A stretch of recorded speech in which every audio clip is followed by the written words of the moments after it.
കുട്ടി ഒരു ഒരു സ്ത്രീക്കും ബാഡ് ടച്ച് കിട്ടിക്കൊണ്ടിരിക്കുന്ന സമയത്ത് അവരുടെ മുഖത്ത് ഒരു ദേഷ്യമോ അല്ലെങ്കിൽ എന്തെങ്കിലും അല്ലാതെ ഒരു വീഡിയോ എടുക്കുകയാണെങ്കിൽ തന്നെയും അതിലൊരു ഒരു എൻ്റെ മോനെ എൻ്റെ മോൻ ചീത്ത സ്വഭാവമുള്ളൊരു കുട്ടിയല്ല. എനിക്ക് വേറൊരു ചീത്ത സ്വഭാവം എൻ്റെ കുട്ടിക്കില്ല. പഞ്ചായത്ത് 16-ാം വാർഡ് മെമ്പറേ. അങ്ങനെ ഇവള് ദുബായിക്ക് പോയപ്പോ അന്ന് ഞങ്ങൾ പറഞ്ഞാണ് ഇവളെ പാർട്ടിയിൽ നിന്ന് പുറത്താക്കണം, കാരണം ഇവളെ ഇത് പോക്ക് ശരിയല്ല എന്ന് പറഞ്ഞപ്പോ അന്ന് നമുക്ക് അരീക്കോട് പഞ്ചായത്തില് ദീപക് എന്ന് പറയുന്ന ആ മനുഷ്യനുണ്ടായിരിക്കുന്ന അവസ്ഥ ഇനി ഒരാൾക്കും ഉണ്ടാവരുത്. ആ മനുഷ്യന് ഞരമ്പോ രോഗമാണ് എന്നുള്ള രീതിയിലൊക്കെ തന്നെ ഇത് റിപ്പീറ്റഡ്ലി ചെയ്തുകൊണ്ടിരിക്കുന്ന ഒരു കാര്യമാണെന്നൊക്കെ പറഞ്ഞിട്ട് ഇത്രയും പച്ചക്കള്ളങ്ങൾ പറഞ്ഞുകൊണ്ട് ഈ ഷിംജിത എന്ന് പറയുന്ന പുന്നാരമോൾ ഒരു എക്സ്പ്ലനേഷൻ വീഡിയോ ഇട്ടിട്ടുണ്ടായിരുന്നില്ല. ഇവള് മറ്റേ സൈക്കോളജിസ്റ്റ് മാങ്ങത്തിൽ എന്തൊക്കെയോ ആണല്ലോ ഇവള്. ഇങ്ങനെയുള്ള ഇവളാണെങ്കിൽ സ്വന്തം ഭർത്താവുമായിട്ട് പിരിഞ്ഞ് കുറച്ച് നാളായിട്ടൊക്കെ നിൽക്കുന്ന ഒരുത്തിയാണ്. അപ്പൊ ഇവിടെ ഞരമ്പ് രോഗം ആർക്കാണ്? ആ ഞരമ്പ് രോഗം തീർക്കാൻ വേണ്ടിയിട്ടായിരുന്നു ഇവള് ബസ്സിൽ കയറിയിട്ട് ഇമ്മാതിരി പരിപാടി കാണിച്ചിരിക്കുന്നത്. ആ ബസ്സിലുള്ള ബാക്കി ഒരാളും അല്ലെങ്കിൽ ആ ബസ്സിനകത്തുള്ള അല്ലെങ്കിൽ ആ ഒരു അന്നേ ദിവസം ഇവിടെ ഉണ്ടായിരുന്ന മറ്റാരും ഇതുമായിട്ട് പ്രതികരിച്ചുകൊണ്ട് എവിടെയും വന്നതായിട്ട് കാണുന്നില്ലല്ലോ. ഇങ്ങനൊരു ബുദ്ധിമുട്ട് ഉണ്ടായി എന്ന് പറഞ്ഞുകൊണ്ട് അപ്പൊ അങ്ങനെ ഒരു സംഭവം അവിടെ ഉണ്ടായിട്ടില്ലേ? അവള് പറയുന്നത് അവളുടെ ഏറ്റവും ഫ്രണ്ടിലൊക്കെ നിന്നേക്കുന്ന സാധനങ്ങൾ ഇവള് കണ്ടു, തൊലിച്ചു, മറിച്ചു എന്നൊക്കെ പറഞ്ഞുകൊണ്ട് ഇത്രയും കാണിക്കുന്നുണ്ടല്ലോ. ഇന്നിപ്പോ ആ ഒരു കുടുംബത്തിന്റെ അവസ്ഥ ഇവള് അറിഞ്ഞോ ഇല്ലയോ എന്തോ ആണോ? ഇനി അതോ ഇനി ഇവള് തിരിച്ചിനി ദുബായിലോട്ട് ഇനി നാട് വിട്ട് പോയോ ഇവള്? ആ കുടുംബത്തിന്റെ പ്രതികരണം വന്നിട്ടുണ്ട്. ആ ഒരു അച്ഛനും അമ്മയും ഇരുന്ന് സംസാരിക്കും, നമുക്ക് അതൊന്ന് കേൾക്കാം. ഈ വിഷയം കഴിഞ്ഞ ദിവസം വിളിച്ചപ്പോഴൊക്കെ സുഹൃത്തുക്കളോടൊക്കെ പറഞ്ഞിരുന്നു വലിയ വലിയ മാനസിക ബുദ്ധിമുട്ടുണ്ട് എന്നുള്ള കാര്യമൊക്കെ ദീപക് പറഞ്ഞിരുന്നു. മാനസിക ബുദ്ധിമുട്ടാണ്, ഭയങ്കര മാനസിക. ഓൻ ഇവിടെ വന്നാൽ തന്നെ അവനെ നല്ലൊരു കുട്ടിയാണ്. വർത്തമാനം പറഞ്ഞാൽ നല്ല ചിരിച്ച് കളിച്ച് വർത്തമാനം പറഞ്ഞ അത് ഇവിടെ വന്നപ്പോൾ 2-3 ദിവസമായിട്ട് ഇവിടെ ചോദിച്ചു എന്താ മോനെ അങ്ങനെ ഒരു ഇതില്ലാതെ ഉണ്ടാകും. ഒന്നുമില്ല മമ്മി, ഒന്നുമില്ല, അങ്ങനെ പറയാ കുഞ്ഞ വയ്യ. ഇവരെ ഈ നാട്ടുകാർ മുഴുവൻ മറ്റേ ബോസ് നടത്തി ഇവരെല്ലാവരും ഇത് അറിഞ്ഞ സ്ഥിതിക്ക് ഇവന് ഭയങ്കര ഇതായി. ഇങ്ങനെ നടന്നൊരു കുട്ടിയല്ല അത്. അപ്പോൾ ഇതിങ്ങനെ വരുമ്പോൾ ഒരു കുറച്ചിലല്ല, ആർക്കായാലും നമുക്കായാലും ഒരു കുറച്ചിലാണല്ലോ. അത് ഇപ്പോൾ കണ്ട പോലെ സഹിക്കാൻ വയ്യാതെ ഊണ് തന്നെ വെച്ചില്ല 2 ദിവസമായിട്ട്. അത് നമ്മളിങ്ങനെ ചോദിക്കുകയും ചെയ്യും എന്താ ഇങ്ങനെ സംഭവം, ഒന്ന് പറയാൻ പോലെ എന്താണ്. ഒന്നുമില്ല മമ്മി എന്ന് പറഞ്ഞിട്ട് ഭക്ഷണം കഴിക്കില്ല. ഞാൻ രാവിലെ വന്നപ്പോൾ AC ഇട്ടിങ്ങനെ, അപ്പോൾ ഞാൻ പൂവറിയാം മറ്റേ മാല കെട്ടാൻ വേണ്ടിയിട്ട്. അപ്പോൾ ആ മാല കെട്ടുമ്പോൾ AC ഇങ്ങനെ പറിക്കും, മീൻ ഇങ്ങനെ ഭയങ്കര സ്പീഡിൽ തിരിയണ്. അപ്പോൾ ഞാൻ ഇവരോട് പറഞ്ഞ് അല്ല AC ഇട്ട് കിടക്കണത് നോക്കപ്പോൾ അടച്ചിരിക്കണം, വാലടച്ചിട്ടാണ് കിടന്നത്. അപ്പം ഞാൻ മറ്റേ ഭവനിൽ ഞാൻ വിളിച്ചു നോക്കിയോ ബാത്റൂമത്തെ ലൈറ്റും ഇതൊക്കെ ഉണ്ടല്ലോ. അപ്പോൾ ഞാൻ ബാത്റൂമിൽ പോയതായിരിക്കും വെച്ചിട്ട് തട്ടിയിട്ട് ഡോർ തുറന്നില്ല. അപ്പോൾ ഞാൻ ഇവിടെ വന്നിട്ട് ഇവളോട് പറഞ്ഞ് മോൻ വന്നില്ല, തുറന്നില്ല നോക്കുമെന്ന് പറഞ്ഞ്. അപ്പോൾ ഇവിടെ വന്ന് തുറന്നു ഇപ്പം മിണ്ടണമെന്നില്ല. അപ്പോൾ ഇവിടെ നല്ല മുട്ടിയാണ് തുറന്നപ്പോൾ മൂപ്പർ തൂങ്ങി കിടക്കുക. ഈ വിഷമം കൊണ്ട് അവനൊന്നും ഇതില്ലാതെ അവൻ അങ്ങനത്തെ ഒരു ഇതില്ലാത്തൊരു കുട്ടിയാണ്. ആളെടുത്തല്ല ഇറങ്ങി നടക്കാൻ ഇതായി ചെയ്യണം. ഇങ്ങനെ ഈ കുട്ടികളിങ്ങനെ ചെയ്ത് കഴിഞ്ഞാൽ മറ്റുള്ള എല്ലാവരും ഒരേമാതിരി ആയിരിക്കില്ലല്ലോ. ചിലവരുള്ള അതിനനുസരിച്ച് ഇതാക്കും. ഇവന് അങ്ങനത്തെ ഒരു കുട്ടിയല്ല. അതുകൊണ്ട് ഇവന് മനപ്രയാസം ഭയങ്കര ഇതുണ്ടായിട്ട് അങ്ങനെ ചെയ്യാൻ കാരണത്. അതുകൊണ്ട് എൻ്റെ മോയം അങ്ങനെ നഷ്ടപ്പെട്ടേക്ക്. അമ്മ ഈ ദീപക് എന്ന് പറയുന്ന വ്യക്തിയുടെ ആ ഒരു ജോലി സ്ഥലത്ത് പുള്ളിയുടെ ആ ഒരു എനിക്കൊന്ന് മാനേജറാന്ന് തോന്നുന്നു, പുള്ളി വന്ന് സംസാരിക്കുന്ന വിഷ്വൽസ് കണ്ടിട്ടുണ്ടായിരുന്നു. ഇത് കുഴപ്പമൊന്നുമില്ല, നീ ടെൻഷനൊന്നും ആവണ്ടെന്നൊക്കെ പറഞ്ഞിരിക്കുന്ന കാര്യങ്ങൾ, അതേപോലെ സുഹൃത്തുക്കളൊക്കെ അങ്ങനെയൊക്കെ കൂടെ നിന്നിട്ടുണ്ടായിരുന്നു. പക്ഷേ അപ്പോൾ പോലും മനസ്സ് അത്രത്തോളം ദുർബലമായി പോകുന്ന ഏതൊരാളും ആ ഒരു അവസരത്തിൽ അദ്ദേഹത്തിന് ഇങ്ങനൊരു കാര്യം പറ്റിപ്പോയി. അപ്പം എന്നിട്ടും ഇതൊക്കെ കണ്ടിട്ടും ആ ഒരു മനുഷ്യൻ നിരപരാധിയാണ് എന്നിട്ടും ഇത് കണ്ടിട്ടും ശ്രീലക്ഷ്മി അറക്കലിനെ പോലുള്ള ആൾക്കാരൊക്കെ വന്നിട്ട് സന്തോഷം പ്രകടിപ്പിച്ചുകൊണ്ട് നന്നായി എന്നൊക്കെ പറയുന്ന കാണുമ്പോണ്ടല്ലോ, സത്യം പറഞ്ഞാൽ എന്താണ് ഇവരെയൊക്കെ പറയേണ്ടുന്നത്? ഇവരുടെ ഈ അച്ഛൻ്റെ അമ്മയുടെ ഇവരുടെ സങ്കടം കണ്ടിട്ട് തന്നെ നമുക്കൂടെ ഇവർ പറയുന്ന കേൾക്കുമ്പോൾ സങ്കടം തോന്നും. ഇനി അമ്മ പറയുന്നതായിരുന്നു കേൾക്കാം. എൻ്റെ മോൻ ചീത്ത സ്വഭാവമുള്ളൊരു കുട്ടിയല്ല. എനിക്ക് വേറൊരു ചീത്ത സ്വഭാവം എൻ്റെ കുട്ടിക്കില്ല. അവരെല്ലാവർക്കും എൻ്റെ കുട്ടീനെ ഭയങ്കര ഇഷ്ടമാണ്. അതൊരു ചീത്ത സ്വഭാവമില്ലാത്ത കുട്ടിയാണ് എൻ്റെ മോൻ. എന്നെ കുട്ടിക്ക് താങ്ങാൻ പറ്റിയിട്ടുണ്ടാവില്ല, വേറെ ഒന്നും എനിക്ക് പറയാം. എൻ്റെ കുട്ടിക്ക് ഇത് താങ്ങാൻ പറ്റില്ല. അതാണ് എൻ്റെ കുട്ടി ഇങ്ങനെ എൻ്റെ മുഖം ഓർമ്മ കുട്ടി ഇത് ചെയ്താഞ്ഞത് എൻ്റെ കുട്ടിക്ക് ഇത് താങ്ങാൻ പറ്റില്ല. അത്രത്തെ ഒരു പേർക്ക് ഈ വയസ്സ് വരെ എൻ്റെ കുട്ടി ഒരു ചീത്തപ്പേര് എൻ്റെ കുട്ടി പറയിപ്പിച്ചിട്ടില്ല. എൻ്റെ കുട്ടിക്ക് ഇത് താങ്ങാൻ പറ്റുന്നുണ്ടാവില്ല. അതുകൊണ്ട് അതാണ് എൻ്റെ കുട്ടിക്ക് ഇങ്ങനെ സംഭവിച്ചത്.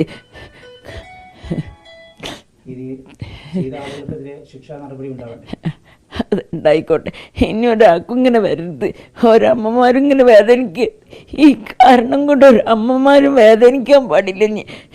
ഞാൻ വേദനിച്ച ലോകത്തിൽ ഒരാൾക്കും ഇങ്ങനെ സംഭവിക്കരുത്.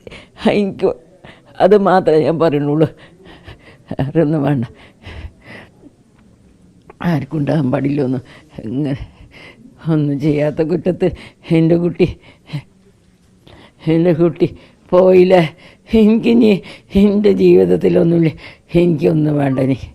എനിക്ക് എൻ്റെ മോൻ്റെ കൂടെ പോയാൽ മാത്രം മതി. എനിക്കിനി വേറെ ഒന്നും വേണ്ട. എനിക്ക് എന്താ, എൻ്റെ കുട്ടി പോയി കഴിഞ്ഞില്ലേ. ഇവരുടെയൊക്കെ പറയുന്നതൊക്കെ സത്യം പറഞ്ഞാൽ നമ്മുടെ കണ്ണു അറിഞ്ഞു. അതുപോലത്തെ കാര്യമാണ് ഇപ്പോൾ ഈ ഒരു അമ്മയാണെങ്കിലും അച്ഛനാണെങ്കിലും പറയുന്നത്. അത്രയും സങ്കടകരമായിട്ടുള്ളൊരു അവസ്ഥയിലൂടെയാണ് അവർ കടന്നു പോകുന്നത്. അവരുടെ സുഹൃത്തുക്കളാണെങ്കിൽ പോലും പൊട്ടിക്കരഞ്ഞുകൊണ്ടുള്ള പല വിഷയവും നമ്മൾ കണ്ടിട്ടുണ്ടായിരുന്നു. ഇവിടെ ഒന്ന് ആലോചിച്ച് നോക്ക്, ആ ഒരു പ്രായമായിട്ടുള്ള ആ ഒരു അച്ഛനും അമ്മയ്ക്കും താങ്ങായിട്ട് തള്ളായിട്ടുണ്ടായിരുന്ന ആ ഒരു വ്യക്തിയായിരുന്നു. ഇനിയിപ്പോൾ അവരുടെ വീട്ടിലെ ചിലവിൻ്റെ കാര്യം അതൊക്കെ ഇനി എങ്ങനെ പോകും മുന്നോട്ട്? ആ ഒരു മനുഷ്യൻ്റെ തണലിലായിരുന്നു പൊക്കോണ്ടിരുന്നത്. അവരിനി ഈ ഒരു ഇത്രയും പ്രായമായിട്ടിരിക്കുന്ന ഈ ഒരു ടൈമിൽ ഇനി അവർ ജോലിക്ക് പോയി. ഒന്ന് ആലോചിച്ച്, അവളുടെ ഈ ഷിംജ എന്ന് പറയുന്നവള് അവളുടെ ഒരു റീച്ചിന് വേണ്ടിയിട്ട്, അവളുടെ ഇൻസ്റ്റാഗ്രാം പ്രൊഫൈൽ വളർത്താൻ വേണ്ടിയിട്ട് ഒരാളുടെ ജീവൻ ബലി കൊടുത്ത് ചെയ്തപ്പോൾ അവിടെ നഷ്ടപ്പെട്ടത് ആ ഒരു കുടുംബം കൂടിയാണ് ഇല്ലാണ്ടായത്. ദീപക് എന്ന് പറയുന്നൊരു വ്യക്തി മാത്രമല്ല, ആ ഒരു കുടുംബം കൂടിയാണ് ഇല്ലാണ്ടായത്. ഒരു കുടുംബത്തെ മൊത്തം ഇല്ലാണ്ടാക്കിയിട്ട് എങ്ങനെയാണ് ഇങ്ങനെ സന്തോഷത്തോടെ ഇരിക്കാൻ സാധിക്കുന്നത്? ഒരു മീഡിയ പേഴ്സൺ വിളിച്ച് ഇവിടെ അടുത്ത് കാര്യം സംസാരിക്കുമ്പോഴത്തേക്കിന് ഞാൻ അത്രയൊന്നും പ്രതീക്ഷിച്ചില്ല എന്ന് പറയുന്നു. ഒരു എന്താ പറയുക, ഒരു വികാരം ഇല്ലാത്തിട്ട് സംസാരിക്കാൻ പറ്റുമെങ്കിൽ ഇവളൊക്കെ ഒരു മനുഷ്യ സ്ത്രീ ആയിട്ട് എങ്ങനെ കൂട്ടാൻ പറ്റും? ഇവളെ എന്ത് നടപടിയാണ് ഇതിൻ്റെ പേരിൽ ഉണ്ടാവാൻ പോകുന്നതെന്നുള്ളത് നമുക്കറിയത്തില്ല. അവളുടെ സ്ഥാനത്ത് ഒരാണായിരുന്നുണ്ടെങ്കിൽ എപ്പോഴും അവൻ ജയിലിൽ കിടന്നേനെ. ഇവളൊരു പെണ്ണായതുകൊണ്ടാണ്. ഓക്കെ, ഇനിയും ഇത്രയൊക്കെ പറഞ്ഞ ശ്രീലക്ഷ്മി ഇറക്കലും കുറേ ആൾക്കാരൊക്കെ ഇപ്പോഴും ഈ ഒരു വ്യക്തി മോശക്കാരനാണ് ഇതെന്നൊക്കെ പറയുമ്പോൾ നമ്മൾ കഴിഞ്ഞ വീഡിയോയിൽ വെച്ച വിഷ്വൽസ് ഒന്നുകൂടെ ഇങ്ങോട്ട് വെക്കാം. ഒരു പെൺകുട്ടിക്ക് പീരീഡ്സ് ആണെന്ന് പറഞ്ഞ ടൈമിൽ ഈ ഒരു മനുഷ്യൻ സഹായിച്ചിരിക്കുന്ന ഒരു കാര്യത്തിൽ ഒരു പെൺകുട്ടി പറയുന്ന ഒരു കാര്യമാണ്, ഇങ്ങനെയുള്ളൊരു മനുഷ്യൻ വന്നിട്ട് ഇങ്ങനെ ഇത്ര ഒരു പെൺകുട്ടിയുടെ ഈ ഒരു സാഹചര്യത്തിൽ അതിനെ റെസ്പെക്റ്റ് ചെയ്തുകൊണ്ട് ആ കുട്ടിക്ക് ഒരു കരുതൽ കൊടുക്കാൻ, ഒരു അപരിചിതനായിട്ടുള്ള ഈ ഒരു വ്യക്തിക്ക് ഒരു കരുതൽ കൊടുക്കാൻ സാധിച്ചിട്ടുണ്ടെന്നുണ്ടെങ്കിൽ ബാക്കിയുള്ള ഇത്രയും ആൾക്കാരുടെ അടുത്ത് അല്ലെങ്കിൽ ബാക്കിയുള്ള പെണ്ണുങ്ങളുടെ അടുത്ത് പോയിട്ട് ഇമാതിരി പരിപാടി ആ ഒരു മനുഷ്യൻ കാണിക്കോടെ? ഇങ്ങനെ പിടിക്കുന്നില്ലേ ഇരുന്ന് സീറ്റ്, അതിന്റെ ഫ്രണ്ടിൽ ഇങ്ങനെ ബാക്കിൽ ഇങ്ങനെ മറ്റേ കമ്പിയില്ല, അത് പിടിച്ചിട്ട് ഇങ്ങനെ ഭയങ്കര വേദനയായിട്ടിരിക്കും. പീരീഡ്സ് ആയിട്ട് ഭയങ്കര വേദനയായിട്ട്. അപ്പൊ പുള്ളി ചോദിച്ചു, മോനെ എന്ത് പറ്റിയെന്ന് ചോദിച്ചപ്പോൾ എനിക്ക് അതാറ് നല്ല ഓർമ്മയുണ്ട് പുള്ളിയാണെന്നുള്ളത്. അപ്പോഴാണ് ശരിക്കും പുള്ളിയുടെ ഫേസ് കാണുന്നത്. അപ്പോൾ ചോദിച്ചു എന്ത് പറ്റിയെന്ന്. അപ്പൊ ഞാൻ കാര്യങ്ങളൊക്കെ പറഞ്ഞു പെയിൻ കില്ലർ വല്ലതും ഉണ്ടാ. അപ്പൊ അമ്മയോട് ചോദിക്കുക പറഞ്ഞു. അപ്പൊ അമ്മയ്ക്ക് വയ്യായിരിക്കായിരുന്നു. അപ്പൊ ഞാൻ പറഞ്ഞു വേണ്ട ചേട്ടാ അമ്മ കിടന്നോട്ടെ എന്ന് പറഞ്ഞു. അപ്പം പുള്ളിയുടെ കയ്യിൽ ഇരുന്ന പാരസെറ്റമോൾ എടുത്തത്. ഇപ്പൊ തലവേദന വല്ലതും ഉണ്ടായിട്ട് ഇപ്പൊ തൽക്കാലം കഴിക്കുന്ന പറഞ്ഞ് തന്നു. അങ്ങനെയാണ് മിണ്ടിയത്. അങ്ങനെയാണ് പറഞ്ഞ ഇങ്ങനെ പോയിട്ട് എവിടെയാ പോയിട്ട് വരുവാന്നൊക്കെ പറഞ്ഞു. ഇങ്ങനെ പുള്ളിയുടെ പേരൊക്കെ പറഞ്ഞു, കുഞ്ഞുണ്ടെന്നൊക്കെ പറഞ്ഞു. അപ്പൊ എനിക്ക് ഇങ്ങനെ ഓർമ്മയുണ്ട്. അങ്ങനെ പറഞ്ഞിട്ട് കുറെ വർത്താനമൊക്കെ പറയുകയൊക്കെ ചെയ്തപ്പോ എനിക്ക് എക്സാമിന്റെ ഒക്കെ ടെൻഷൻ ആയിട്ടിരിക്കുന്നു. അപ്പൊ പറഞ്ഞു എന്തിനാ പേടിക്കുന്നത്, ഇനി നമുക്ക് എന്തോരം ഇങ്ങനെ കിടക്കുവാണ്, ഇനി എന്തോരം കാണാൻ, ഞാനൊക്കെ ഇത്രയും പ്രായം എന്തോരം സ്ട്രഗിളോടെ വരുന്നത്, ഇപ്പോഴും സ്ട്രഗിൾ ആണ്, ഇനി അങ്ങോട്ട് എപ്പോഴും സ്ട്രഗിൾ ആയിരിക്കും, നമുക്ക് ഒന്നും പറഞ്ഞ് പേടിച്ചിരിക്കാൻ പറ്റുമോ എന്നൊക്കെ പറഞ്ഞു. അപ്പൊ ഞാൻ പറഞ്ഞു എനിക്കിങ്ങനെ ഭയങ്കര ടെൻഷനാണ്, എന്ത് ചെയ്യണമെന്ന് അറിയത്തില്ല. ഇങ്ങനെ ചെയ്തേക്കുന്ന ഒരു വ്യക്തിയാണടെ ഈ ഒരു മനുഷ്യൻ. ഇങ്ങനെ ഒരു കൃത്യം അത് പരസ്യമായിട്ട് എന്നിട്ട് വീഡിയോ ഷൂട്ട് ചെയ്തപ്പോൾ അത് കണ്ടിട്ട് ആ മനുഷ്യന് ഇത് എത്രയോ ആൾക്കാർ ഇതിലെ പബ്ലിക് ട്രാൻസ്പോർട്ടിലൊക്കെ നിന്നുകൊണ്ട് ഇതിലെ ഫോട്ടോ എടുക്കുന്ന, വീഡിയോ എടുക്കുക കാര്യങ്ങളൊക്കെ ചെയ്യാറല്ലേ?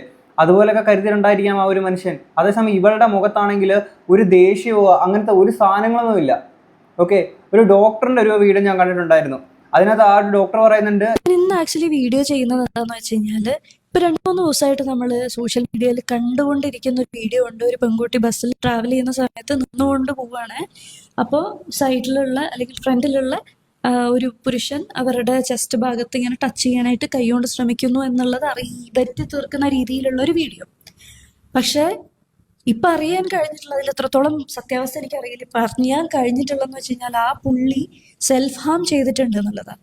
അപ്പം നിങ്ങളൊന്ന് ഓർത്ത് നോക്കൂ, ഈ പെൺകുട്ടി ഒരു സ്ത്രീക്കും ബാഡ് ടച്ച് കിട്ടിക്കൊണ്ടിരിക്കുന്ന സമയത്ത് അവരുടെ മുഖത്ത് ഒരു ദേഷ്യമോ അല്ലെങ്കിൽ എന്തെങ്കിലും അല്ലാതെ ഒരു വീഡിയോ എടുക്കുകയാണെങ്കിൽ തന്നെയും അതിലൊരു ഒരു നീരസം അല്ലെങ്കിൽ അങ്ങനത്തെ ഒക്കെ ഭാവങ്ങളായിരിക്കും വരും. ഇവര് ചെറുപുഞ്ചിരിയോടെ ഈ ടച്ചിങ് അനുഭവിച്ചുകൊണ്ടിരിക്കുന്നത്. ഇനി അത് ടച്ച് ചെയ്യുകയാണെന്നുണ്ടെങ്കിൽ നമുക്ക് ആ വീഡിയോ കാണുമ്പോൾ യാതൊരു തരത്തിലും അത് ബാഡായി തോന്നുന്നില്ല. പകരം ഈ കുട്ടിക്കൊന്ന് സ്റ്റെപ്പ് ബാക്ക് ചെയ്യാമായിരുന്നു. അവിടെ ഇത്തിരിയും സ്ഥലമുണ്ട്, ഇത്തിരിയെങ്കിലും ഒരു സ്ഥലത്തിലേക്ക് ആ ഒരു ചെറിയൊരു ഒന്ന് തിരിഞ്ഞെങ്കിലും നിന്നാൽ മതി. ഈ പെൺകുട്ടി എന്താ ചെയ്യുന്നതെന്ന് വെച്ച് കഴിഞ്ഞാൽ അതിന് തിരിയാൻ സ്ഥലം ഉണ്ടായിട്ടും അല്ലെങ്കിൽ തിരിയാ എന്നുള്ള ഒരു ഓപ്ഷൻ ഉണ്ടായിട്ടും അത് അവിടെ തന്നെ അത് തട്ടിക്കൊണ്ട് നിൽക്കുക. അപ്പോൾ വൈറലാവാൻ എന്ത് വഴിയും നോക്കുക എന്ന് പറയുന്നത് ഒരുമാതിരി വൃത്തികെട്ടൊരു പരിപാടിയാണ്. ഇവിടെ പുരുഷന്മാർക്കും സ്ത്രീകൾക്കും തെറ്റാണെങ്കിൽ തെറ്റ്, ശരിയാണെങ്കിൽ ശരി, അതിൻ്റെ കൂടെ നിൽക്കുക എന്നുള്ളതല്ലാതെ ഏത് നിരപരാധീനെയും കൊണ്ട് കള്ളക്കേസിൽ കൊടുക്കാം, അല്ലെങ്കിൽ ഏത് നിരപരാധിയുടെ ലൈഫും വേണമെങ്കിൽ നശിപ്പിക്കാം, എങ്ങനെയും വൈറലായാൽ മതി എന്നുള്ള ഒരൊറ്റ ചിന്താഗതിയായിട്ട് ജീവിക്കാൻ തുടങ്ങുന്ന ആൾക്കാരെ നമുക്ക് എന്ത് പറഞ്ഞ് തിരുത്താൻ പറ്റും? നാളെ ഒരു യഥാർത്ഥമായിട്ടുള്ളൊരു പെൺകുട്ടി അനുഭവിക്കുക, ഒരു ബുദ്ധിമുട്ട് അനുഭവിക്കുകയാണ് ട്രാവലിംഗ് സമയത്തോ എന്തോ ആവട്ടെ, അന്നേരം ഇതുപോലെ ഈ വീഡിയോ എടുക്കുകയാണെന്നുണ്ടെങ്കിൽ ആരെങ്കിലും വിശ്വസിക്കാൻ നിൽക്കുമോ? ഇതുപോലെ വൈറലാവാനാണെന്ന് സത്യമായിട്ടുള്ള സിറ്റുവേഷനുകൾ പോലും വിശ്വസിക്കാതെയാവും റിയലായിട്ട് സംഭവിച്ചാൽ. പണ്ട് നമ്മൾ പറയില്ലേ പുലി വരുന്നേ എന്ന് പറഞ്ഞിട്ട് റിയലായിട്ട് പുലി വന്നു കഴിഞ്ഞപ്പോഴത്തേക്കും രക്ഷിക്കാൻ ആരും വന്നില്ല. ആ പറഞ്ഞതുപോലത്തെ അവസ്ഥയിലേക്ക് ആവരുത്. ഭയങ്കര വിഷമം തോന്നാണ് പലരും ഇതുപോലെ ഇങ്ങനെ സ്വന്തമായിട്ട് വെറും വൈറലാവാൻ വേണ്ടി ചീപ്പായിട്ടുള്ള പല ടെക്നിക്സും യൂസ് ചെയ്യുന്നത് കാണുമ്പോൾ. അങ്ങനെ പൊന്നു പെങ്ങന്മാര്, നമ്മളെല്ലാം സ്ത്രീകൾ. എന്നിട്ട് അവസാനത്തെ ഒരു 2 സെക്കൻഡ് സാധനത്തിൽ മാത്രമാണ് പുള്ളി ഒരു ബാഗ് പിടിച്ചോണ്ടിരിക്കുമ്പോൾ അറിയാതെ തട്ടുന്നതാണ്. ഓക്കെ, അതിനകത്ത് അത് പിന്നെ സ്ലോ മോഷനിലാക്കി അവൾ കാണിക്കുകയാണ്. അങ്ങനെ ബസ്സിനകത്ത് ഷൂട്ട് ചെയ്യാനെ കൊണ്ട് നിന്ന് കഴിഞ്ഞാൽ ഈ ഒരു ബസ് കേരളത്തിൽ ഒരു ബസ്സിലും കയറാൻ പറ്റില്ല, തിരക്കുള്ള ഒരു ബസ്സിലും കയറാൻ പറ്റില്ല. അങ്ങോട്ടും ഇങ്ങോട്ടും എത്രയോ തട്ടലും മുട്ടലൊക്കെ ഉണ്ടാവാറുള്ളതാണ്. ഇപ്പം ഡ്രൈവർ ബ്രേക്ക് പിടിക്കുമ്പോൾ അങ്ങോട്ടും ഇങ്ങോട്ടൊക്കെ ഉണ്ടാവാറില്ലേ? എത്രയോ സ്ത്രീകൾ വന്നിട്ട് പുരുഷന്മാരുടെ ദേഹത്ത് ഇടിച്ച് കുത്തി കയറിയിട്ട് പോകുന്ന എത്ര ആൾക്കാരുണ്ട്. അപ്പോൾ സ്ത്രീകൾക്കെതിരെ ഇതുപോലെ പുരുഷന്മാർ ഇതുപോലെ വീഡിയോ ഇട്ട് അങ്ങ് പറഞ്ഞാൽ മതിയല്ലോ, ഒരു സ്ത്രീ ഇതുപോലെ അപമര്യാദയായിട്ട് പെരുമാറി എന്ന് പറഞ്ഞുകൊണ്ട്. അങ്ങനെ പറയുകയാണെങ്കിൽ നിങ്ങളൊന്ന് ആലോചിക്ക്, നിങ്ങളുടെ വീട്ടിൽ അച്ഛനോ സഹോദരങ്ങൾ ഇതുപോലെ പോകുമ്പോൾ ഇതുപോലെ ആക്സിഡന്റിൽ സംഭവിക്കുന്ന കാര്യങ്ങളല്ലേ. ഇനി ഇവളെ പറ്റിയിട്ട് ഷിംജിതനെ പറ്റിയിട്ട് ഇവളുടെ നാട്ടുകാർ പറയുന്ന കാര്യങ്ങളൊന്നും കേൾക്കണം. ഇവിടെ അവിടുത്തെ UDF സ്ഥാനാർത്ഥിയൊക്കെ അല്ലായിരുന്നോ? പരിധി വിട്ടാട്ടെ നടന്നപ്പോ അങ്ങനെ ദുബായിൽ പോയി. നമ്മൾ കേട്ടത് കാരണം ഞങ്ങളെ മെമ്പറേനി, ഞങ്ങളെ വാർഡ് മെമ്പറേനി, അരീക്കോട് പഞ്ചായത്ത് 16-ാം വാർഡ് മെമ്പറേനി. അങ്ങനെ ഇവള് ദുബായിക്ക് പോയപ്പോ അന്ന് ഞങ്ങൾ പറഞ്ഞാണ് ഇവളെ പാർട്ടിയിൽ നിന്ന് പുറത്താക്കണം, കാരണം ഇവളെ ഇത് പോക്ക് ശരിയല്ല എന്ന് പറഞ്ഞപ്പോ അന്ന് ഞങ്ങൾക്ക് അരീക്കോട് പഞ്ചായത്തില് 8-9 ഇതിൽ നിൽക്കുകയാണ്. അപ്പൊ ഓള് പോയി കഴിഞ്ഞാൽ പിന്നെ എന്താവും അവിടെ 8-8. അപ്പൊ പഞ്ചായത്ത് പ്രശ്നം അറിയാൻ സാധ്യതയുണ്ട്. അപ്പൊ ലാസ്റ്റ് ഒരു വർഷത്തിന്റെ ടൈമില് ഓള് രാജിക്കത്ത് എഴുതി കൊടുത്തിട്ട് ഓള് പോയി. അങ്ങനെ പിന്നീട് ഇവള് ദുബായിൽ നിന്ന് ഇടുന്ന ഓരോരോ വീഡിയോകൾ കണ്ടിട്ട് നാട്ടില് ആൾക്കാരൊക്കെ ഇങ്ങനെ, ഞാൻ ഒരു പ്രാവശ്യം നാട്ടിൽ പോയ ടൈമില് അവിടുത്തെ ഒരു APക്കാർ വീഡിയോ കൊണ്ടായിട്ട് എനിക്ക് കൊണ്ടുവരുന്ന ആദ്യം ഇത് കണ്ടുപോയി സാർ, ഞങ്ങളിത് കണ്ട് ഞങ്ങളിതിന്റെ മുമ്പ് തന്നെ പറഞ്ഞാണ് മെമ്പറെ ഇതൊക്കെ. ഞാൻ പറഞ്ഞു എനിക്കറിയാം സുജിത്തിന്റെ വീഡിയോ അല്ലേ, ഞാൻ കണ്ടതാണ്, ഞങ്ങൾക്കറിയ കാര്യം ഞങ്ങൾ പറഞ്ഞതാണ്, പക്ഷെ ഒന്നും ചെയ്യാൻ പറ്റാത്ത അവസ്ഥയിലാണ് ഇപ്പൊ എന്ന് പറഞ്ഞു. ഓള് രാജിക്കൂല. അങ്ങനെ ചുരുക്കി പറഞ്ഞ ഓളിപ്പോ ഉള്ളത് എന്ന് പറഞ്ഞാൽ നിലവിൽ ഉള്ള ഓളെ അവസ്ഥ ഞങ്ങളവിടെ കെട്ടിക്കൊണ്ടെന്നാണ്. വടകര ഉള്ളതാണ് ഓള് ഭർത്താവായിട്ടൊക്കെ തെറ്റി 6 മാസമായിട്ട് ഓളെ നാട്ടിലാണുള്ളത്, ഞങ്ങളവിടെ അല്ല. അങ്ങനെ രാജിക്കത്ത് എഴുതി കൊടുത്ത് പോയി ഒരു കൊല്ലം കഴിഞ്ഞാലേക്ക് ഓളെ മാപ്പിള കൊണ്ടുപോയിട്ട് രാജിക്കത്ത് സെക്രട്ടറിക്ക് കൊടുത്ത് അതിൽ ഇവള് രാജിക്കത്ത് സ്വീകരിച്ചു എന്നൊക്കെ പറഞ്ഞിട്ട് തോന്നുന്നു. ഓള് നേരെ സെക്രട്ടറിക്ക് വിളിച്ചു, ഞാൻ നാട്ടിലില്ലാതെ എന്റെ കത്ത് എങ്ങനെ നിങ്ങൾ സ്വീകരിക്കുക, ഞാൻ കേസ് കൊടുക്കും, പണി ഔട്ട് ആവുകൊണ്ട് പിൻവലിച്ചു പറഞ്ഞു. സെക്രട്ടറി അത് പിൻവലിച്ചു. ഇവളെ പറ്റി പറയാനുള്ള അഭിപ്രായമാണ് നാട്ടുകാർക്ക്. ഇതുപോലെ ഈ കമന്റ് ബോക്സിൽ നോക്കിയാൽ നമ്മൾ കഴിഞ്ഞിട്ട് വീഡിയോസിനകത്ത് കമന്റ് ബോക്സിൽ ഇവളെ പറ്റിയിട്ട് അറിയുന്ന ചില ആളുകളൊന്ന് കമന്റ് ഇട്ടിട്ടുണ്ടായിരുന്നു. ആരെയോ ഭിന്നശേഷിക്കാരായിട്ടുള്ള ആരെയും എന്തോ പ്രൊഡക്റ്റ് എന്തോ വാങ്ങാനെ കൊണ്ട് പോയിട്ട് അങ്ങനെ എന്തൊക്കെ കുറേ ഇവൾ കാണിച്ചിരിക്കുന്നത്. അങ്ങനെ ഇവളെ പറ്റിയിട്ട് കുറ്റം പറയാനെ കൊണ്ട് 100 കുറേ ആൾക്കാർക്ക് പറയാനുണ്ട്. എന്നാൽ ഈ മനുഷ്യനെ പറ്റിയിട്ട് കേൾക്കുന്ന ആൾക്കാർക്കെല്ലാം അതൊരു പാവം പിടിച്ചൊരു മനുഷ്യനാണെന്ന്, പാവമാണെന്ന് മാത്രമേ പറയാൻ സാധിക്കുന്നുള്ളൂ. വേറൊരാൾക്ക് മറ്റൊരു അഭിപ്രായമില്ല. ഈ ശ്രീലക്ഷ്മി അറക്കലിനെ പോലുള്ള ഏക്കേതാ പൂക്കേതാന്നറിയാത്ത സ്വന്തം തന്തയെ പോലും വിറ്റ് കാശുണ്ടാക്കുന്ന ഇവളെ പോലുള്ളവന്മാർക്ക് ഇതറിയത്തില്ല. എന്നിട്ട് വെറും വീഡിയോ കണ്ടിട്ട് ഓക്കെ ഇവളാണ് ശരിയെന്നും പറഞ്ഞിട്ട് അതും പൊക്കി പിടിച്ചുകൊണ്ട് നടക്കുകയാണ് ഈ പ്രോമാക്സ് ഫെമിനിറ്റി കളിച്ചുകൊണ്ട് അങ്ങനെ കുറച്ച് ആൾക്കാർ. ഓക്കെ, ഇനിയും ഇത് കഴിഞ്ഞിട്ട് ഇവർക്കെതിരെ കുറെ കംപ്ലൈന്റ് കാര്യങ്ങളൊക്കെ വന്നിട്ടുണ്ട്, അതുകൂടെ നമുക്ക് നോക്കാം. പോലീസ് പറയുന്നുണ്ട്. പക്ഷേ ഈ സംഭവത്തിന് ശേഷം പല സ്ഥലത്തു നിന്ന് പോലീസിന് വലിയ രീതിയിലുള്ള പരാതി ലഭിക്കുന്നുണ്ട്. രാഹുൽ ഈശ്വർ തുടങ്ങി ഈ മേഖലയിൽ ഇടപെടുന്ന സാമൂഹ്യ പൊതുപ്രവർത്തകരെല്ലാം തന്നെ മുഖ്യമന്ത്രിക്കും DGPക്കും കോഴിക്കോട് സിറ്റി പോലീസിന്, അതായത് ഇത് മെഡിക്കൽ കോളേജ് പോലീസ് സ്റ്റേഷൻ പരിധിയിലാണ് ദീപകിന്റെ വീടുള്ളത്. ഈ അസ്വാഭാവിക മരണത്തിന് പോലീസ് കേസെടുത്തത് മെഡിക്കൽ കോളേജ് പോലീസാണ്. പക്ഷേ നടക്കാവ് പോലീസ് സ്റ്റേഷൻ ഉൾപ്പെടെ പല പോലീസ് സ്റ്റേഷനുകളിലേക്കും ആളുകൾ പരാതി ഓൺലൈൻ വഴിയൊക്കെ തന്നെ അയക്കുന്നുണ്ട്. പോലീസ് എല്ലാത്തിനും ഈ പരാതി സ്വീകരിച്ച് രസീത് നൽകുകയും ചെയ്യുന്നുണ്ട്.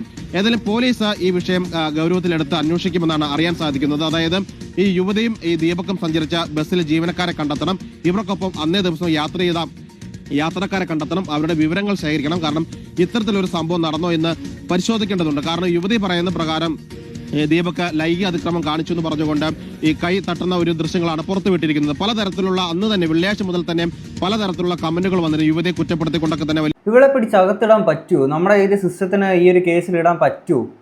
ഇപ്പം കഴിഞ്ഞ വീഡിയോയിൽ ഒരാളായിട്ടേക്കുന്ന ഒരു കമന്റ് ഞാൻ കണ്ടിരുന്നു, ആ മനുഷ്യൻ ഇത് കാരണമാണെങ്കിൽ എന്തുകൊണ്ട് ഒരു കുറിപ്പ് എഴുതി വെച്ചില്ല ഇവളുടെ പേരിൽ, അങ്ങനെ ചോദിക്കുന്ന ആൾക്കാരുണ്ട്. എല്ലാ ആൾക്കാരും അല്ലെങ്കിൽ ഇവളെ പെടുത്തണമെന്നോ അതൊന്നും അല്ലെങ്കിൽ ആ ഒരു വൈരാഗ്യ ബുദ്ധിയോടുകൂടി തന്നെ അല്ല ആ ഒരു മനുഷ്യൻ ചെയ്തിരിക്കുന്നത്. ആ മനുഷ്യനത് താങ്ങാൻ കഴിയാത്തതിൻ്റെ പേരിലാണ് അല്ലേ?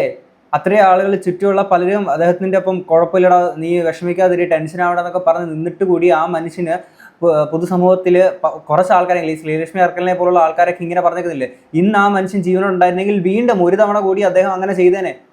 ഓക്കെ, ഈ ശ്രീലക്ഷ്മി അർക്കലിൻ്റെയൊക്കെ വാക്കുകളൊക്കെ കേട്ടിരുന്നെന്നുണ്ടെങ്കിൽ നമ്മൾ കഴിഞ്ഞ വീഡിയോയിൽ വെച്ചതാണ് നന്നായി, എന്തുകൊണ്ട് നന്നായി. എന്നിട്ട് അത് മാത്രമല്ലേ, ഈ ലക്ഷ്മി കാണത്തെന്ന് പറയുന്ന വേറൊരുത്തി ഇട്ടേക്കുന്നൊരു പോസ്റ്റ് ഉണ്ട്. ഗഫൂർ പറഞ്ഞ അസ്ത്രങ്ങളിൽ ഒന്നാണിത്. ഹിന്ദു പുരുഷന്മാരെ വ്യക്തിഹത്യ നടത്താൻ ടിപ്പുവിൻ്റെ മുന്നിൽപ്പെട്ട് ഭയന്ന് പേരും തോലും പൈതൃകവും പോയ കുറേ എണ്ണത്തിൻ്റെ പിൻഗാമികൾ ഇറങ്ങിയിട്ടുണ്ട്. ഹിന്ദുക്കൾ സൂക്ഷിക്കുക, ഹിന്ദു വേട്ടയുടെ പുതിയ വെർഷൻ ഇനിയും വരാം.